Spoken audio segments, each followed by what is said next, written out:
Welcome to Our Girl Relationships. We talk about the problems people face in their day-to-day lives. Let's start with the video. I never thought I would be one of those who complain about their mother-in-law, but here I am. My husband is a certified mama's boy, but not in a terrible way. He loves his mom so much, and he would do anything for her. They are really close, but since our relationship started, he has had to set boundaries. After a huge fight we had, we decided that some information was off limits for his mom to know. He also had to address some of the things that were normal for both of the mother-in-laws since he now had a woman in his life. Dave was her only son, so I understood how she must have felt. But it didn't change the fact that he was now a grown man who was ready to start a family. Her attitude towards me grew increasingly worse as my relationship with Dave progressed. It was some subtle passive aggression. Sometimes I wondered if she thought she was in a relationship with her son, thus making me the enemy. I loved Dave because I never had to fight for his attention. He could pick when his mom was doing too much and wanted to cause a scene, so he skillfully avoided it. I remember how uncomfortable she was at our engagement party.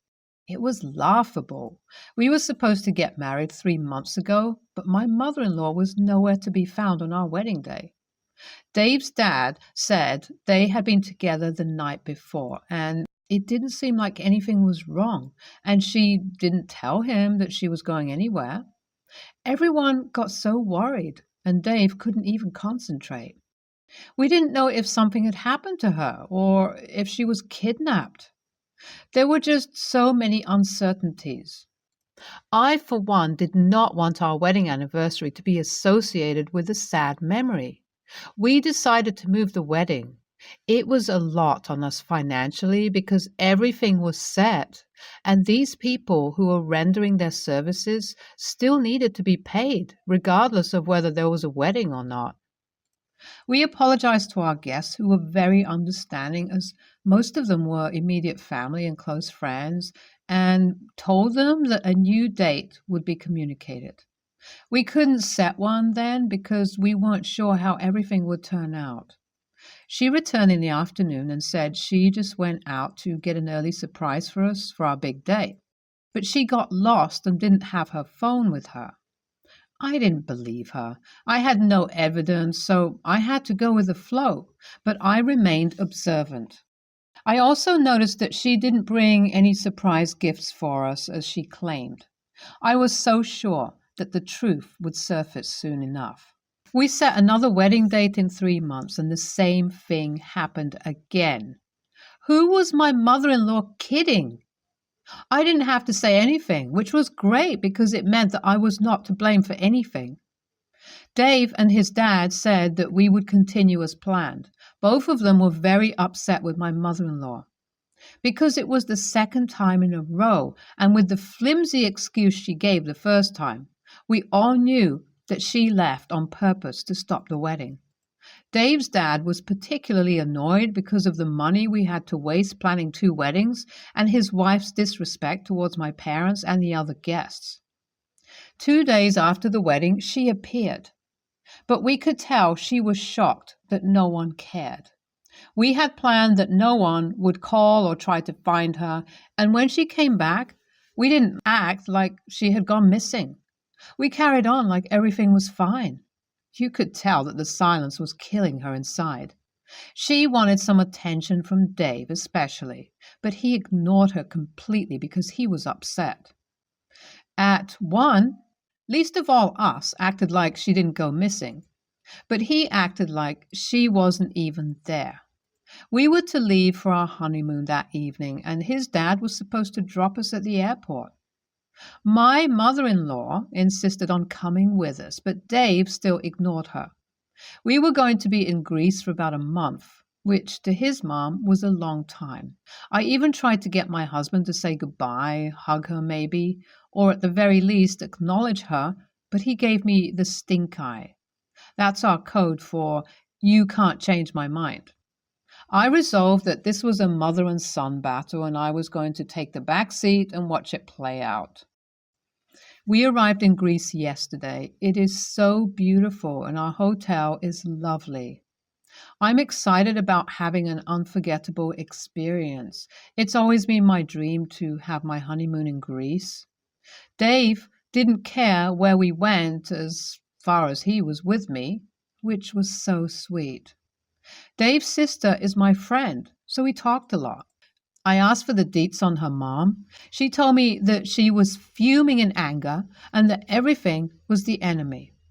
They all knew to stay clear of her as she threw her tantrums. She told me to prepare for her just in case she tried to take it out on me because she saw that coming. Dave's dad was a gentleman, so he didn't engage with her, which annoyed her even more.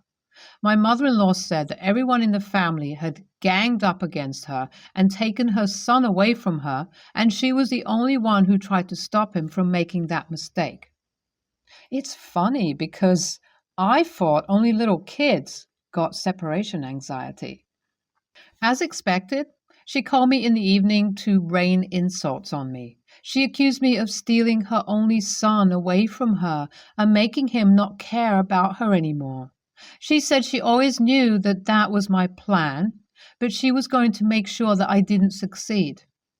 I tried to calm her down, but that made everything worse. She said I should never interrupt her again, and I had ill manners.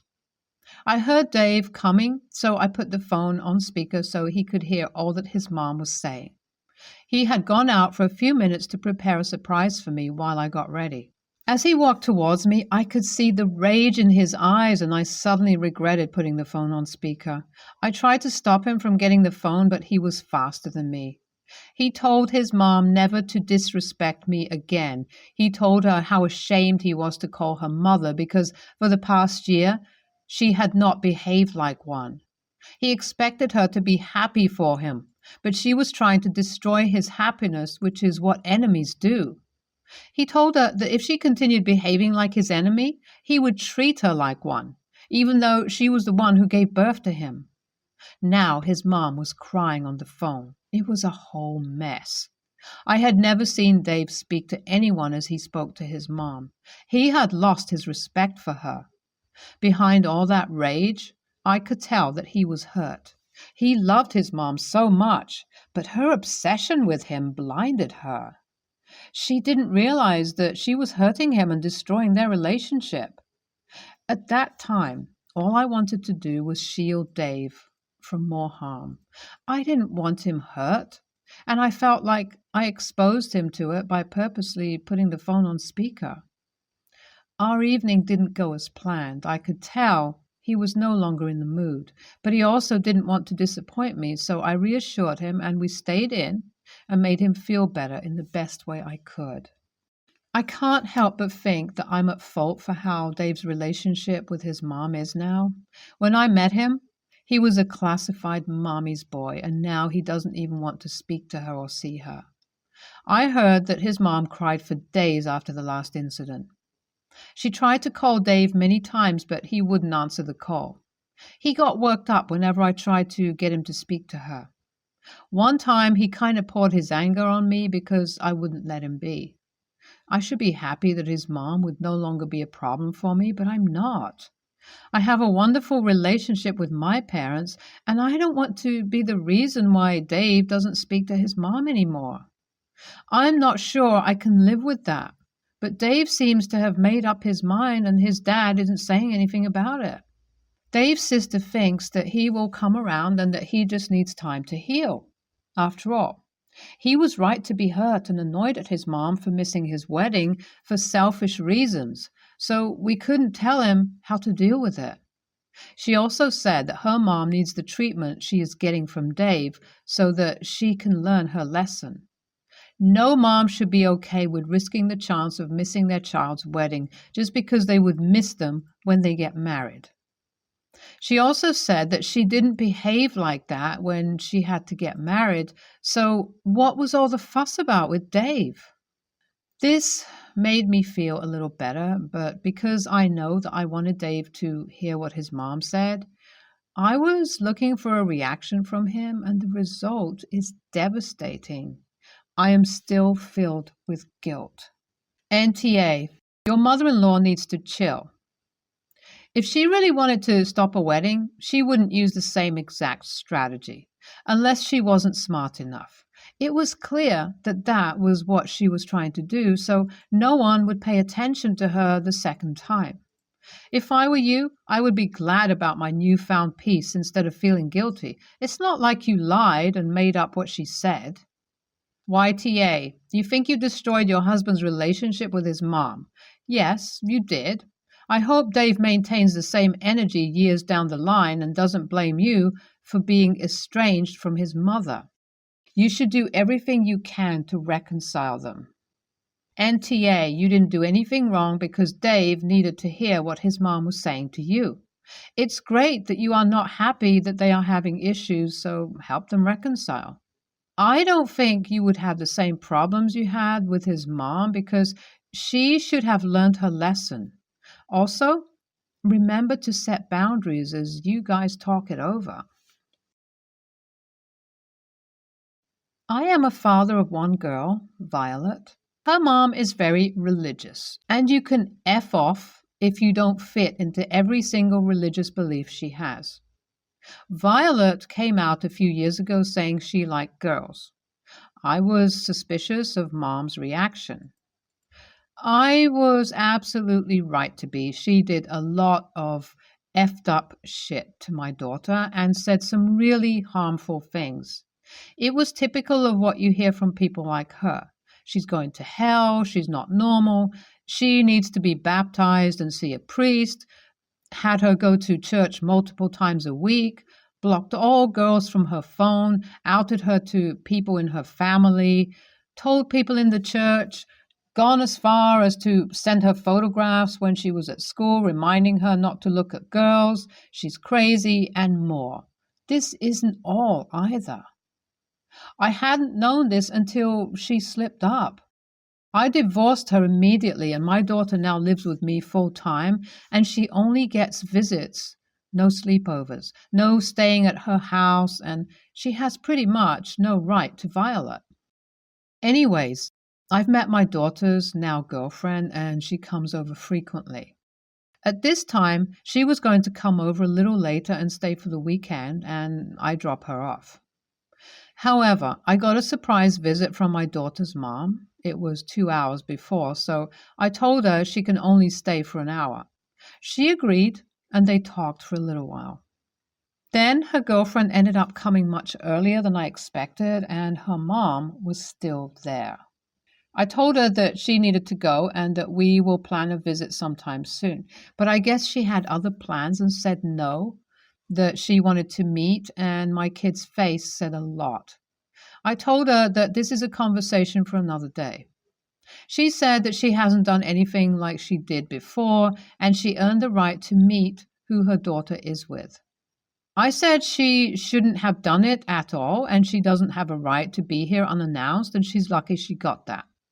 She said that I am holding her past against her, and I'm not allowing her to prove that she's willing to put her religious facts behind her.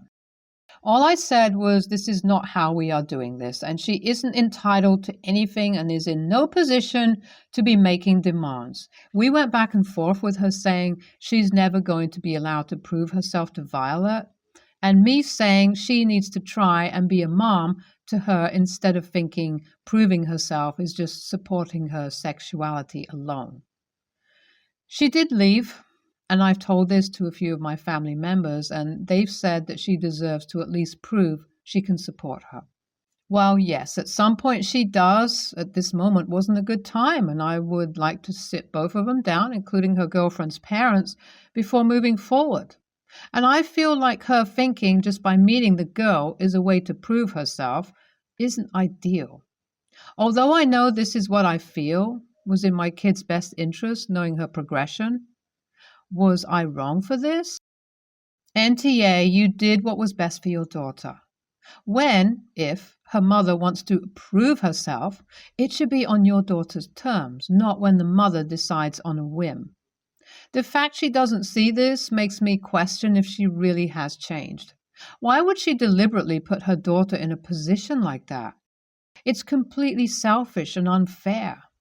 I'm really glad your daughter has such an accepting and level-headed parent as you, because her mother sounds like an awful role model, and I genuinely question, from what I've read at least, if she will ever prove otherwise.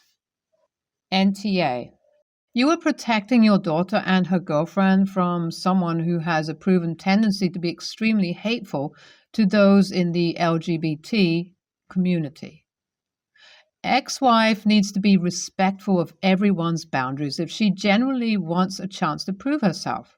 And showing up unannounced and throwing a temper tantrum is not the way to show that she has changed and can be trusted to behave appropriately. My husband and I have 2 children, Danny, 10 male, and Clarissa, 6 female. For 2 years now, we've fostered children. Our families have been supportive. Last Christmas, we had a long-term placement, Whitney. They were with us for 6 months at the time. My husband's family made sure to get her gifts if they were buying some for our bio children. Mine did the same, all except for my mother. She got my kids really nice gifts, but for Whitney, she got nothing. Whitney was a toddler, so she didn't notice. But it did rub me the wrong way. I talked with my mom, and she said she didn't think it'd matter as Whitney would be going home soon. I told her in the future, of course, gifts for our own kids aren't expected, but if she buys for one, she has to buy one for everyone. Whitney was reunited with her parents 2 months later. Shortly after we got our next placement, Samantha, she's 8 years old, we don't know how much longer she'll be with us, but it does seem like reunification is on the horizon. Exciting for Samantha. My mom recently called me asking what the kids wanted for Christmas. She worded it just like that. Not what do Danny and Clarissa, just the kids. I mentioned an idea for each child, including Samantha. She then said, "But she's going home soon." I replied, "Yes, but she will be with us through the holidays at the minimum, and she's old enough to understand that the other kids are receiving gifts and she's not."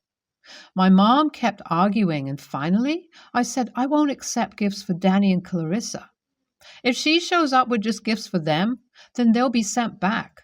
My mom told me I'm being spiteful. I said I can't control her buying gifts for Samantha, but she won't exclude her.